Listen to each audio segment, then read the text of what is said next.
Q&A session started. This conference is being recorded. I think that means I did it successfully. So welcome to Autoline, everyone. I'm Michelle Naranjo from AutoByTail.com, and I, of course, have my co-host, Chelsea Sexton, and we are both in California. Chelsea's at chelseasexton.com, and we are going to be joined here in a few minutes by Mark Dill from the Indianapolis Speedway, so we can talk about what exciting projects they have going on. Of course, if you want to call in and ask a question, don't forget you can call in at 712-432-0900, and the access code is 911633#. Of course, you can find all of this information online and not on your phone or through your smartphone, I guess, at bit.ly/openline, and all the numbers and the PIN numbers are there. So during this time when we're recording for the podcast, you can always push #6. No, sorry, *6. That's different, isn't it? *6. And you can ask Mark and Chelsea and I questions. So, Chelsea, you want to introduce your friend?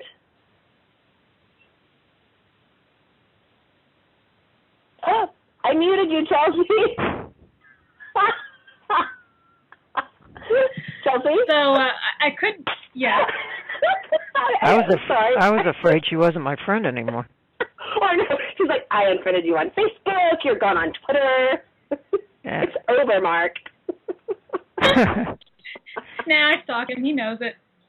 But I think Mark probably has one of the coolest jobs on Earth, or at least works at one of the coolest places on Earth. And having been there a couple times recently, I believe that even more so now. So I had to invite him to come on so we could grill him about all the cool things that go on in Indianapolis. So thank you for joining us and being subjected to our little party, Mark. I'm delighted to be here, Chelsea. So, hi, Michelle. Tell us Mark. a little bit about, so obviously, you know, Indianapolis Motor Speedway, the place of yore, a lot of history, just passed a giant milestone. Why don't you tell us a little bit about what has been going on there? Absolutely. Well, we just completed our 96th running of the Indy 500, which also happens to be our 100th anniversary. A few of the races were not conducted during the World Wars, so our 100th running will actually be coming up in 2016. But it was a big milestone to actually think that the first Indianapolis 500 was ran 100 years ago. And in the course of planning all that, our fans are pretty demanding people, and they love the history of the event, and they love the current drivers and the sense of technology behind it. So it's a real mix when you think about how do you celebrate the history and all the heroes that have been here for 10 decades now and still cast a vision ahead that satisfies people to say that, hey, this sport is relevant. The Speedway is still all about bringing the latest technology to a proving ground, which, when the Speedway was founded in 1909, that was its original mission, was to be a proving ground for emerging technology, and we retain that today. That's fantastic. And actually, I read somewhere that the first event held there was actually not car racing, but a different sort of alternative transportation. Is that right? Yes, it was. Our president at the time, really the man that had the vision for the place, was an avid balloonist. He was fascinated by aviation, which, of course, was just emerging at that time as well. And he was actually the 21st person in the United States to be licensed as a balloon pilot. And he decided to bid for and was able to succeed in attracting, they had national championships for balloon contests in those days, and he had successfully attracted that contest to Indianapolis in June of 1909, which was actually about 8 weeks before the running surface was completed, so that first motorcycles and then cars could compete there. How fun. So tell us how you ended up there. It's a long, convoluted story, really, and I grew up in Indianapolis. I've been a lifelong fan of the place. I've been a sponsor. In fact, I managed the sponsorship of the car that won the Indy 500 in 1997.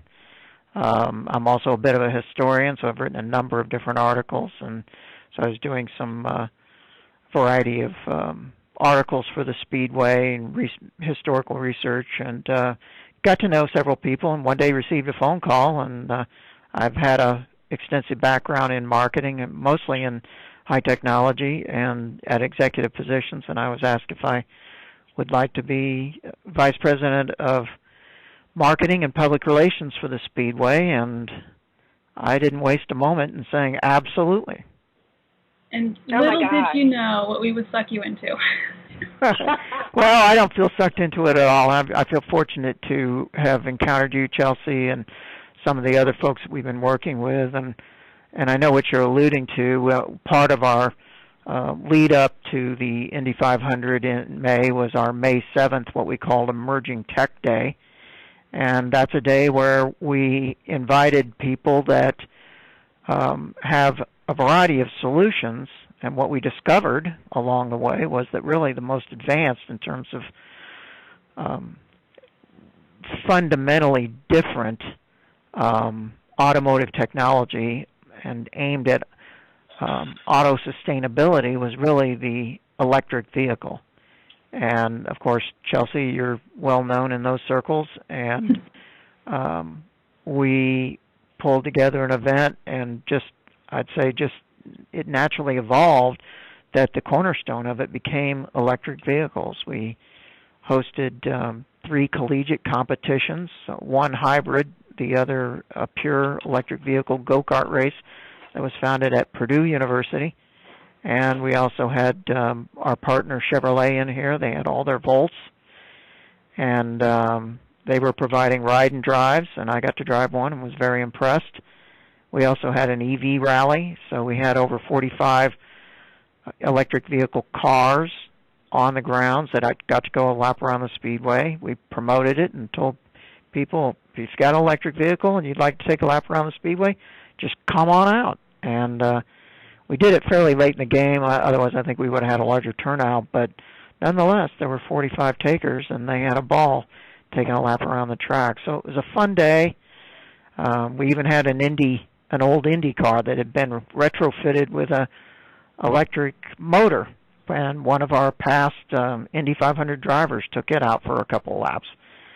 And I think we stated our case that really is all about providing a proving ground, and we want to do that, and we're still exploring relationships with others throughout the industry, and we're wide open to conversation about how to engage and how the Speedway can be used as a platform, not just for development, but I think as a world-class venue, a global brand name in our field.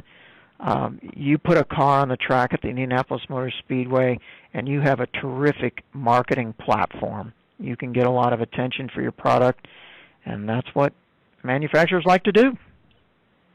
Absolutely. Well, and it's a hearts and minds issue too. I mean, we've discussed a lot how alternative fuel vehicles tend to get painted all about the environment, and yet so many people love them just because of the performance and the torque and the acceleration. And until you see that in a showcase venue like that, a lot of people don't get it. Yeah, so the chat room's kind of excited about the idea of electric Indy racing one day. Do you think we'll ever see it? Yeah, are you asking me if I think we're going to see it? Yeah. It's interesting. Yeah. After we announced the Emerging Tech Day, I received an invitation to come to Washington, D.C. and speak to the board of directors of the Electric Drive Transportation Association. And I got there, and of course, Chelsea, you were at the meeting that particular board meeting was associated with, and I was just really impressed at the caliber of people there and the companies that were represented. I think there were 24 officers on that board, and you're talking a variety, a real ecosystem that I could see emerging with power utility companies like PG&E and Duke Energy, or companies that develop the charging stations and other such infrastructure, such as General Electric, and of course major automotive OEMs, and it was just a very impressive collection of people, and to a person, they were all telling me that they thought it was important to sell these electric vehicles through a performance message as opposed to simply a green or carbon-free message. And carbon-free is a great attribute to have in your brand, and it makes people feel good that they're doing the right thing. But pushing them to the tipping point that says, hey, I really respect these as automobiles, and I can have a terrific time driving one of these things because they're high performance, and the torque coming off of these electric vehicles really demonstrates that. It convinced me that there's an appetite for that, so that's definitely a direction we want to explore, and we are doing so. We're looking at hosting a workshop in October with some special invitees in the industry as well as in motorsports to see if we can chart the course for exactly that to happen. That would be lots of fun. It's interesting, isn't it? Because racing was, as a historian, of course, you can answer this better than I can, but historically, racing was really about pushing technology limits. And at some point, we just sort of hit a wall with as far as we can go with some of the technology. And racing really is also about being able to have that platform for testing and stuff. So I can imagine, having something that is alternatively based is a really exciting prospect for a speedway, right? I think it holds a lot of promise, and one of the challenges motorsports has encountered in recent years, and it's always a give and take because you're fighting this battle of escalating costs and at the same time creating an on-track product that's truly interesting. And so this trade-off goes back and forth, but more recently there's been a concern that cars are too specified in terms of the regulations of the technology that they must adhere to. And throughout most of this 100-year history of the Indianapolis Motor Speedway, the rule book was fairly open, and with room to explore and experiment comes tremendous leaps in innovation. At the Speedway, at the Indianapolis Motor Speedway, you've seen so many different types of cars. In 1931, we had a diesel engine-powered car that ran the entire distance without a pit stop. In 1967, we had a Pratt & Whitney turbine engine car that nearly won the race. Turbocharging, four-wheel disc brakes, four-wheel brakes in general, tire technology, and paving technology have all reaped the benefits of being thrust into a situation where you were competing to demonstrate that your product was the best. And so this leaps and bounds kinds of progress, I think, is available to the emerging technologies all around automotive sustainability, and that's clearly where a lot of companies are putting their money right now as they start to look out towards the future. Well, we have a question from the chat room. Jonathan Brown is asking, and you can help find this for me because I know some of our maybe listeners don't understand what some of this means. He says, what fuel do Indy cars use, and could they ever use bioethanol along with a KERS system? And we should probably define for everybody else what a KERS system is. And then he goes on to say, I would definitely believe audience numbers would grow dramatically if hybrid cars with KERS were available to race. Mm-hmm. Well, the KERS system, and it's used in Formula One, I think, this year, is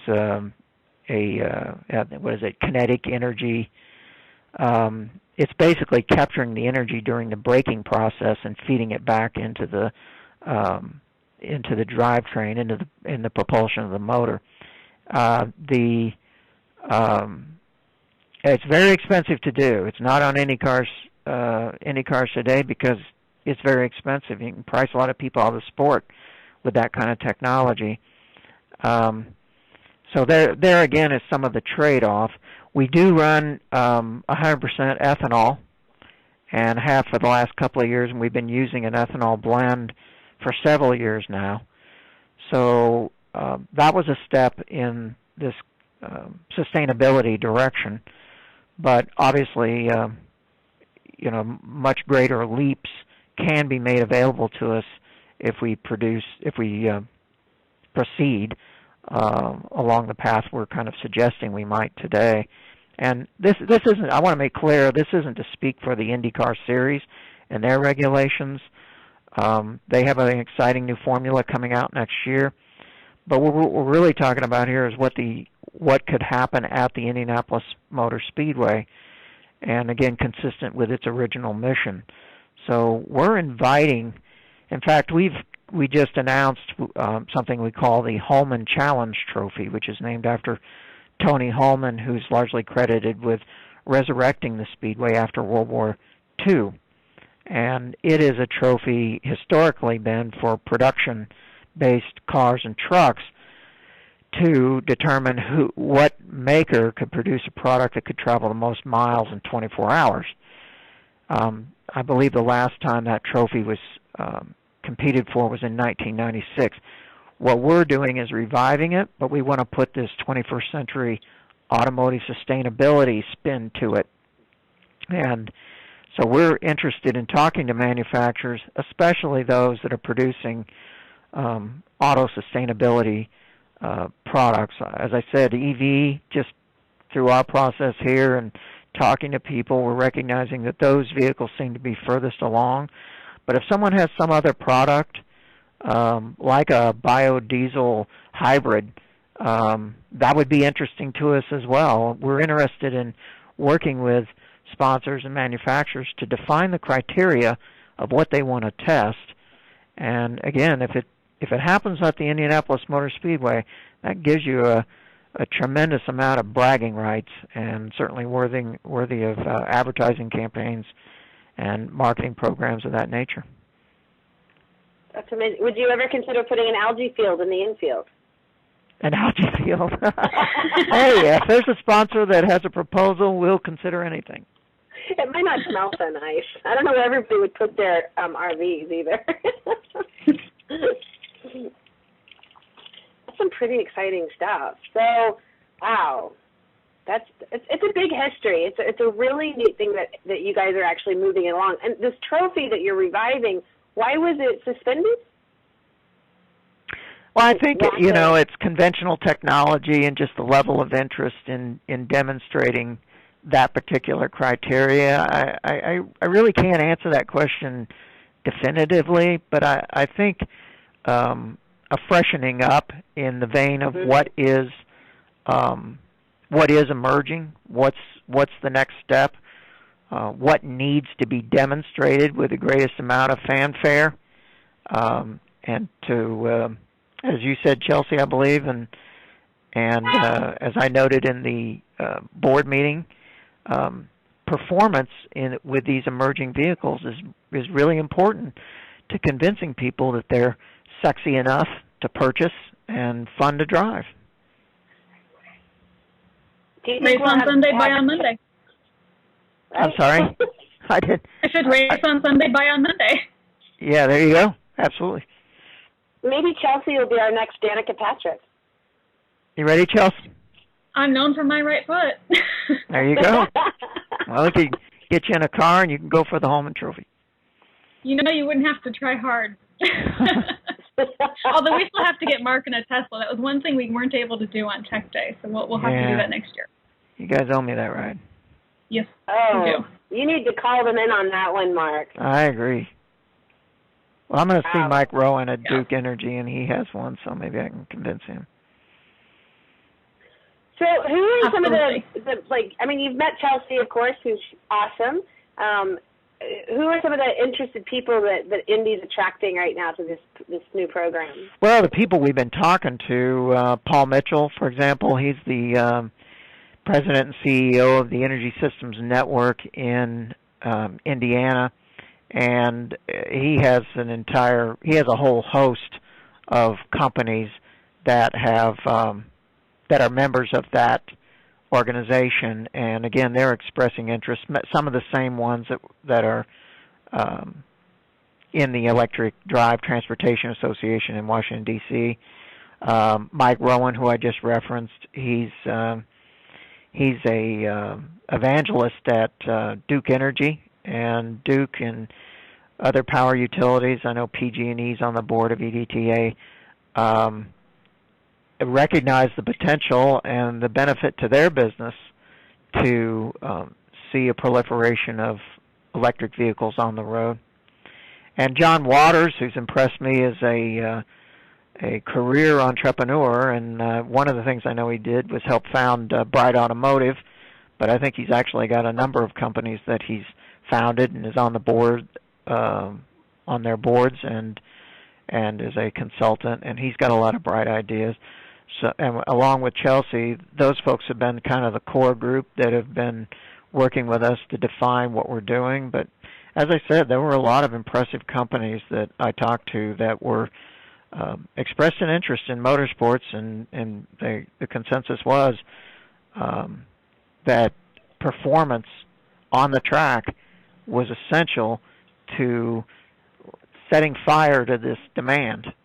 So based on what I've seen, I think it holds a lot of promise, and we want to continue to pursue it. It's, it was just occurring to me, I'm going on Thursday to Mitsubishi because they're introducing a new charging station at their headquarters that's going to take up to 8 cars at a time, and it has every sort of voltage and a quick start charging station and everything. And Mitsubishi's kind of always been in the background of a lot of, except for Rally, of course. Do you think that programs like this would sort of level the playing field for some people that wouldn't typically be in high-profile racing? I kind of think Rally's a little still on the sidelines, right? Mm-hmm. Well, what I would say about that is, and I'm kind of straying into the realm of speculation, I always like to do that, but I come from a high-tech background, so I've worked for a number of high-technology firms, so I always try to reference my previous experience with this scenario. And what I see is this: when you've got emerging technologies, and it becomes kind of a Wild West environment. It's pretty unpredictable, and a lot of decisions are life and death decisions for a business. Venture capitalists and other kinds of angel investors are going to be interested. It's the kind of thing where you place your bets, and to that extent, I think it does even the playing field to a degree. But you have to understand the objectives of a lot of these folks, and people that start businesses typically start them with an exit strategy, and it's not uncommon at all that their ambition is to sell it to a more established firm like a Duke Energy or like one of the major automotive companies or GE. So they'll come up with great new technology, prove it in, launch it, and then given that they're successful, make a pretty penny selling it to one of the big companies, who then can take it to a level that they have the resources to take it to a level that a startup really struggles with. Does that answer your question? Yeah, absolutely. It's very interesting that you have that sort of background. Chelsea and I sort of, being in Southern California, we sort of can't help but walk out the front door without tripping over a high-tech startup. Yeah, I was in a job in Silicon Valley for 6 years, and I got my MBA at San Jose State and all my classmates were high-tech from high-tech firms. So it was a great experience, and I think it does give me some insights on this scenario. Absolutely. And what's great is that you're in a position, literally titled position, that is drawing from you must have almost fainted when they offered you the job, because it does bring together everything you've always done. Yeah, absolutely. I couldn't argue with that, and it really is kind of a dream job for me. I'm just, having grown up in Indianapolis, to me, this is the world capital of auto racing. That's our tagline, and I think it's defendable. And, after 100 years of running a race in particular the Indy 500, that has the world's largest attendance, approximately 400,000. It's telecast in 212 countries worldwide. A mega purse for the winner, and all that history. It's just a fantastic opportunity, and I won't divulge everything, but tomorrow we're ready to make another big announcement with NASCAR. At the end of the month, we run our NASCAR race, which is the Brickyard 400, and we're gonna announce tomorrow a real blockbuster event for 2012. So you might want to check out the Motorsports Press for that tomorrow, because that's going to be fun, and I think that will, in 2012, we will absolutely own that weekend in motorsports because we're going to have the biggest show on earth. That's awesome. We have two more questions, actually, from Jonathan Brown. He has asked, have you ever driven on the track? If so, did you ever drive your own vehicle on the track flat out? What type of high-performance, high-tech vehicle do you own? And do you think Tesla or Fisker will ever run their cars on the track? Tesla? Is that what? I'm trying to separate all these questions. There's quite a few. Was the last question about Tesla? Will Tesla or Fisker ever run their cars on the track? Okay, where do I start? I have driven around the track. I haven't driven it at speed. Be a good way to get fired. Insurance is a big issue. I'm very fortunate, and Chelsea took a picture of the car. She should send it to me. The Speedway has provided me with a remarkable vehicle, a 2011 Camaro SS, and I love all 435 horsepower. And, so it's a lot of fun to drive. And I raced myself many moons ago out in California, actually, in Southern California, in Sports Car Club of America. So I do know what it feels like to drive I'm not sure I ever drove as fast as the car could go, but I drove as fast as I could go. And either way, it's thrilling. And I don't know. I mean, it'd be just speculating. I could see that we could run a production event, with electric vehicles or some kind of a classification for production vehicles that present a convincing argument that they're founded in automobile sustainability.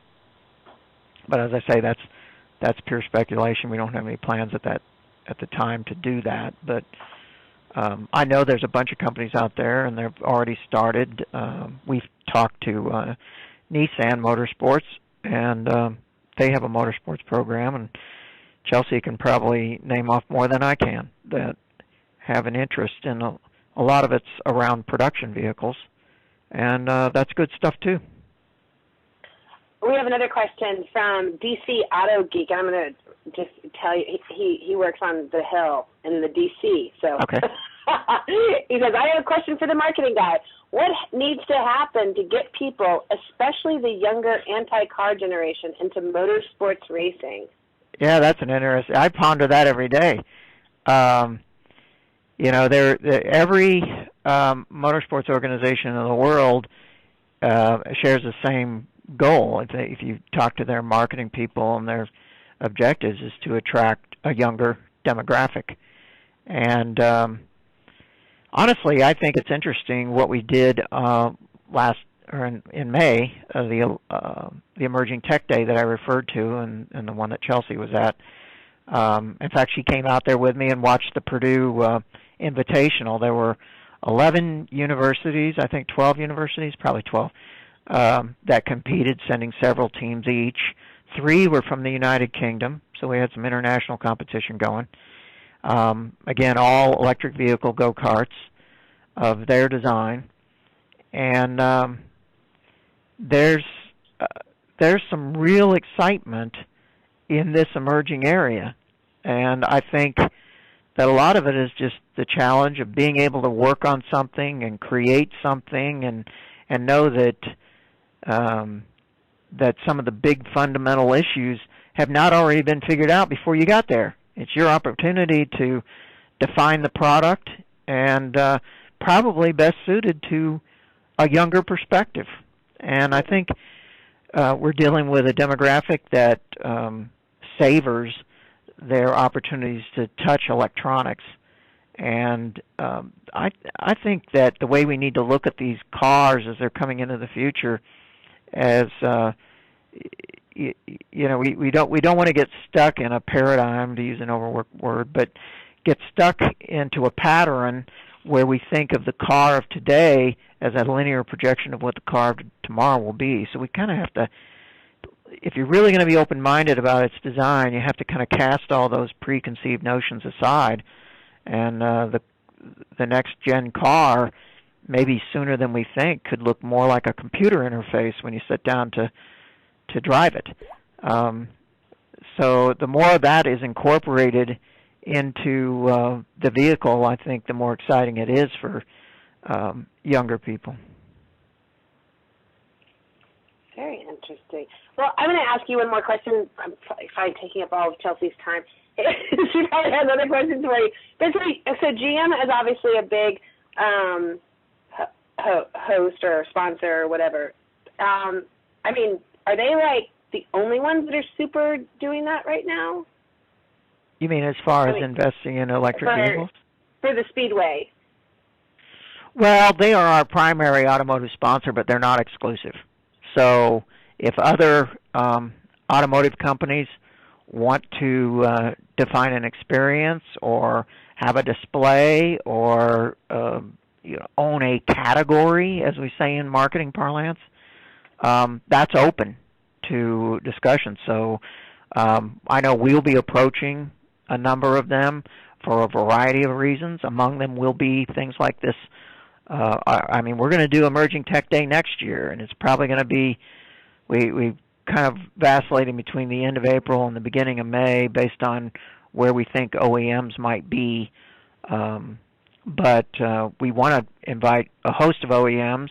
We want them to stage ride and drives like Chevy did with their Volt this year. But we also want to engage them in understanding what they think about motorsports competition and how they might want to be involved. Like I said, the folks at Nissan presented to me, they were very serious about what, this is as an opportunity to promote their wares. So they don't have to wait for us to tell them it's a good idea. They're on it. Very cool. So apparently we're having technical difficulties while you were telling me that interesting answer.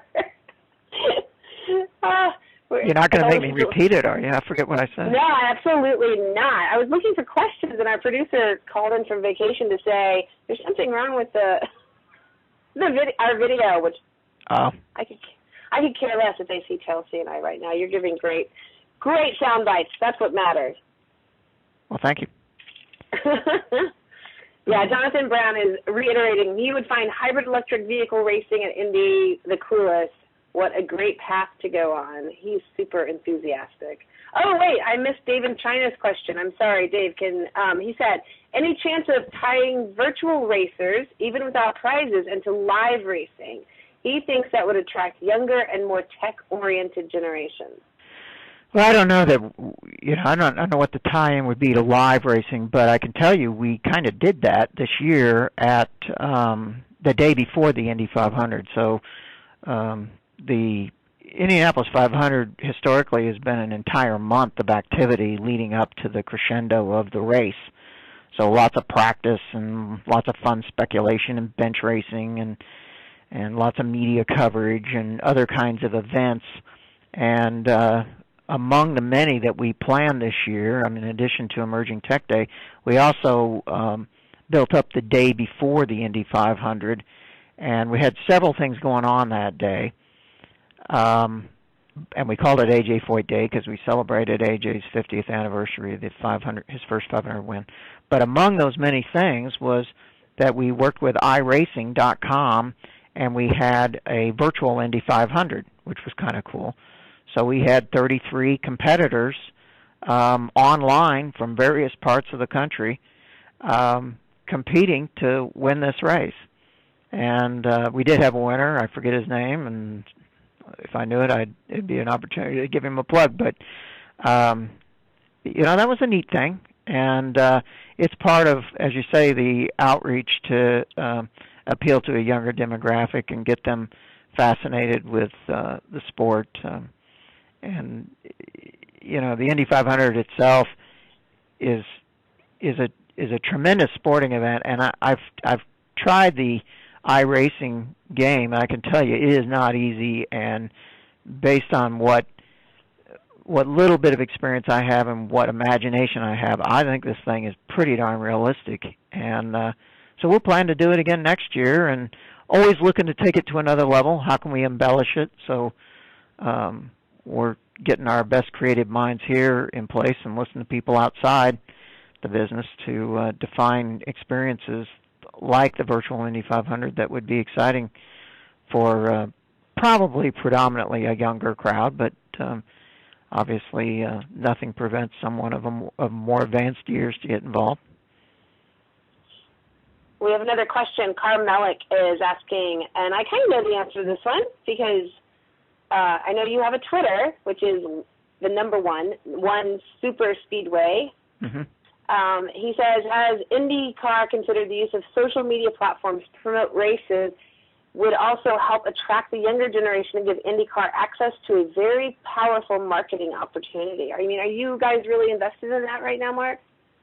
In web platforms and social networking and so forth? Yeah. Yeah. Oh, absolutely. Go to our Facebook site. You can follow Indianapolis Motor Speedway on Twitter. You can follow the IndyCar series on Twitter.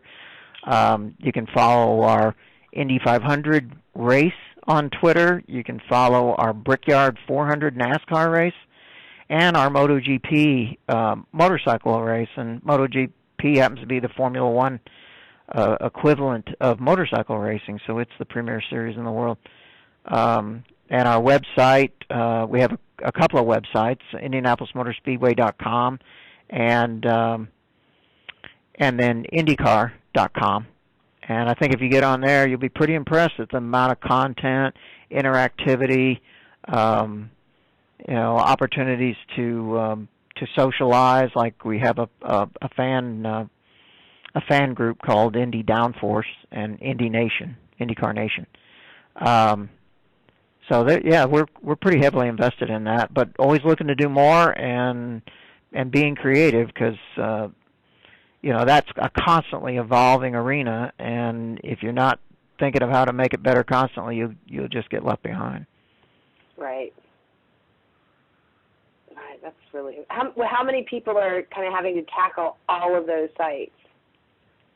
How many people are coming to the site? Between Facebook and Twitter and all of the accounts and all the content that's having to I wish I had that number, but I can tell you we had over 1 million unique visitors for the Indy 500 page of our. That was just the Indy 500 page. But the Indy 500 page of our website had over 1 million unique visitors in just 1 month. That was the month of May. So it's a lot of traffic. That's a lot of people. Yeah, I'm impressed.